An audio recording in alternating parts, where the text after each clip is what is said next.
It's election night in America, continued yet again. It's election night in America, continued. It's election night in America, continued.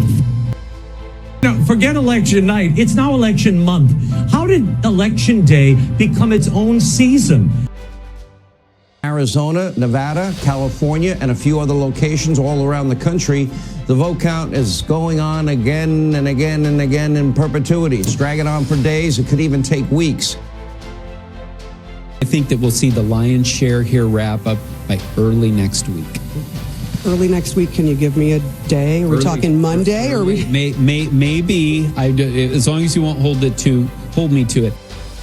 In the very cold state of Alaska that I love, we may not know anything until around Thanksgiving. This is insanity, and it's not okay. Election day used to be just that, election day. Now we have election month. The U.S. congressional race called to determine control of the House happened on November 16th, 8 days after the election. For over a week, Americans wondered who would control the U.S. House of Representatives. But that wasn't the end. The election dragged on and on for weeks after that. On November 23rd, the last U.S. Senate race and gubernatorial race were finally called. But the federal elections were still not over. The last U.S. House seat was called by the Associated Press on December 13th, a total of 35 days after the election. It took over a month for all the votes to be counted in the 2022 federal elections. The delay in election results is driven wholly by mass vote by mail. 18 states now accept mail ballots that arrive after Election Day. When it takes states weeks to count the results, it leads to distrust and confusion.